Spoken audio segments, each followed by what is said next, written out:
જ્યોતિબેન ઠાકરના જય દ્વારકાધીશ। મારી સાથે છે ત્રિકમજી રાયના મંદિરના ટ્રસ્ટીશ્રીઓ આદરણીય શ્રી ધીરુભાઈ જોશી અને શ્રીમતી કોકિલાબેન જોશી। આજે ત્રિકમરાયજી મંદિરના સાનિધ્યમાં મંદિર દ્વારા આયોજિત 551 સામૂહિક શ્રી સુક્તમ અને પુરુષ સુક્તમના પાઠકો તથા 551 દીવડાની આરતીનું આયોજન થયેલું છે। આજ વિશાળ સંખ્યામાં ગુગળી બ્રાહ્મણ જ્ઞાતિના દંપતીઓએ આ પાઠનો અને દીવડા આરતીમાં સામેલ થયા છે। આ મંદિર એ સર્વજન સુખાય સર્વહિત સુખાય આયોજન કરેલું છે।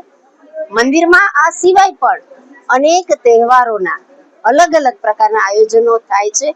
પ્રત્યેક વ્રત તહેવારોની અલગ ઓળખ ઊભી કરી અને સંસ્કૃતિના ઉત્થાનમાં સંસ્કૃતિના સંવર્ધનમાં આ જોશી પરિવારનો અને એમના આયોજનનો બહુ મોટો ફાળો રહેલો છે।